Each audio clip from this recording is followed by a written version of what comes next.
APMC ಮೈದಾನದಲ್ಲಿ 2024 December 23ರ ಸೋಮವಾರದಂದು ಬೆಳಗ್ಗೆ 10:30ಕ್ಕೆ ಕರ್ನಾಟಕ ಬೆಳೆಗಾರರ ಒಕ್ಕೂಟದ ವತಿಯಿಂದ ಬೆಳೆಗಾರರ ಬೃಹತ್ ಸಮಾವೇಶ ಮತ್ತು ವಾರ್ಷಿಕ ಮಹಾಸಭೆಯನ್ನು ನಡೆಸಲಾಗುವುದು ಎಂದು ಕರ್ನಾಟಕ ಗೋವರ್ಸ್ ಫೆಡರೇಷನ್ ಅಧ್ಯಕ್ಷ ಡಾಕ್ಟರ್ ಎಚ್.ಟಿ. ಮೋಹನ್ ಕುಮಾರ್ ತಿಳಿಸಿದರು. ಪತ್ರಿಕಾಗೋಷ್ಠಿಯಲ್ಲಿ ಶನಿವಾರ ಮಾತನಾಡಿ, ಈ ಕಾರ್ಯಕ್ರಮಕ್ಕೆ ಕೇಂದ್ರ ಸರ್ಕಾರದ ವಾಣಿಜ್ಯ ಸಚಿವರಾದ ಪಿಯೂಷ್ ಗೋಯಲ್ ರವರು, ಕೇಂದ್ರ ಉಕ್ಕು ಮತ್ತು ಭಾರಿ ಕೈಗಾರಿಕಾ ಸಚಿವರಾದ ಎಚ್.ಡಿ. ಕುಮಾರಸ್ವಾಮಿ, ಕೇಂದ್ರ ರೈಲ್ವೆ ಸಚಿವಾಲಯದ ರಾಜ್ಯ ಸಚಿವರಾದ ಸೋಮಣ್ಣ ಹಾಗೂ ರಾಜ್ಯ ಸರ್ಕಾರದ ಕಂದಾಯ ಸಚಿವರಾದ ಕೃಷ್ಣ ಬೈರೇಗೌಡ, ಅರಣ್ಯ ಸಚಿವರಾದ ಈಶ್ವರ್ ಖಂಡ್ರೆರವರು, ಸಹಕಾರಿ ಸಚಿವರು ಹಾಗೂ ಹಾಸನ ಜಿಲ್ಲಾ ಉಸ್ತುವಾರಿ ಸಚಿವರಾದ ಕೆಎನ್ ರಾಜಣ್ಣ, ಪ್ರತಿಪಕ್ಷ ನಾಯಕರಾದ ಆರ್ ಅಶೋಕ್, ಹಾಸನ ಲೋಕಸಭಾ ಕ್ಷೇತ್ರದ ಸಂಸದರಾದ ಶ್ರೇಯಸ್ ಪಟೇಲ್, ಚಿಕ್ಕಮಗಳೂರು ಲೋಕಸಭಾ ಕ್ಷೇತ್ರದ ಸಂಸದರಾದ ಕೋಟಾ ಶ್ರೀನಿವಾಸ್ ಪೂಜಾರಿ, ಮೈಸೂರು ಕೊಡಗು ಲೋಕಸಭಾ ಕ್ಷೇತ್ರದ ಸಂಸದರಾದ ಯದುವೀರ್ ಕೃಷ್ಣದತ್ತ ಚಾಮರಾಜ್ ಒಡೆಯರ್ ಅವರು, ಬೆಂಗಳೂರು ದಕ್ಷಿಣ ಲೋಕಸಭಾ ಕ್ಷೇತ್ರದ ಸಂಸದರಾದ ತೇಜಸ್ವಿ ಸೂರ್ಯರವರು ಹಾಗೂ ಕಾಫಿ ಬೆಳೆಯುವ ಪ್ರದೇಶಗಳ ಮಾನ್ಯ ಶಾಸಕರುಗಳು, ವಿಧಾನ ಪರಿಷತ್ ಸದಸ್ಯರು, ಮಾನ್ಯ ಮಾಜಿ ಶಾಸಕರು, ಮಾನ್ಯ ಮಾಜಿ ವಿಧಾನ ಪರಿಷತ್ ಸದಸ್ಯರು ಹಾಗೂ ಇತರ ಗಣ್ಯರು ಪಾಲ್ಗೊಳ್ಳಲಿದ್ದಾರೆ ಎಂದರು. ಈ ಸಮಾವೇಶದಲ್ಲಿ ಕೃಷಿ ವಸ್ತು ಪ್ರದರ್ಶನ ಹೆಚ್ಚಿನ ಸಂಖ್ಯೆಯಲ್ಲಿರಲಿದೆ. ಈ ಸಮಾವೇಶದಲ್ಲಿ ಕಾಫಿ ಬೆಳೆಗಾರರ ಹಲವಾರು ವಿಚಾರಗಳು ಮಂಡನೆ ಆಗಲಿದೆ. ಹೆಚ್ಚಿನ ಸಂಖ್ಯೆಯಲ್ಲಿ ಕಾಫಿ ಬೆಳೆಗಾರರು ಭಾಗವಹಿಸಬೇಕಾಗಿ ಈ ಮೂಲಕ ಕೇಳಿಕೊಳ್ಳುತ್ತೇನೆ. ಸಮಾವೇಶಕ್ಕೆ ಹೆಚ್ಚಿನ ಮಹಿಳಾ ಬೆಳೆಗಾರರು ಭಾಗವಹಿಸಬೇಕಾಗಿ ಮನವಿ ಮಾಡಿದರು.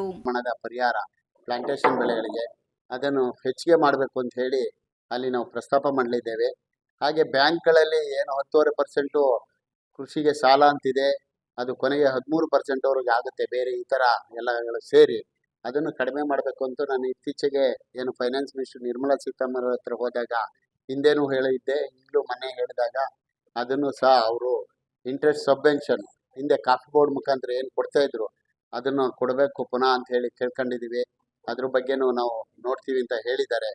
ಹಾಗಾಗಿ ಈ ಥರ ನಮ್ಮ ಹಲವಾರು ಸಮಸ್ಯೆಗಳಿದೆ. ಕಾಫಿಗೆ ಏನು ಇನ್ಶೂರೆನ್ಸ್ ಬೇಕು ಅಂತ ಕೇಳ್ತಾ ಇದ್ದೀವಿ, ಅದನ್ನು ಸಹ ಮಾಡಬೇಕು ಅಂತ ನಾವು ಕೇಳ್ಕೊಂಡಿದ್ದೀವಿ.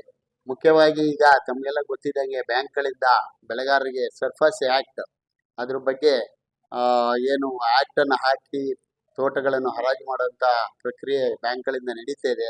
ಮೊನ್ನೆ ನಮ್ಮ ಚಿಕ್ಕಮಗಳೂರಿನ ಸಂಸದರಾದ ಕೋಟಾ ಶ್ರೀನಿವಾಸ್ ಅವರು ಅದ್ರ ಬಗ್ಗೆ ಪ್ರಶ್ನೆಯನ್ನು ಕೇಳಿದಾಗ ಅದೇ ಪಿಯೂಷ್ ಗೋಯಲ್ ಅವರು ಕಾಫಿಗೆ ಅನ್ವಯಿಸುವುದಿಲ್ಲ ಅಂಥೇಳಿ ಪಾರ್ಲಿಮೆಂಟಲ್ಲಿ ಅದಕ್ಕೆ ಉತ್ತರವನ್ನು ಕೊಟ್ಟಿದ್ದಾರೆ.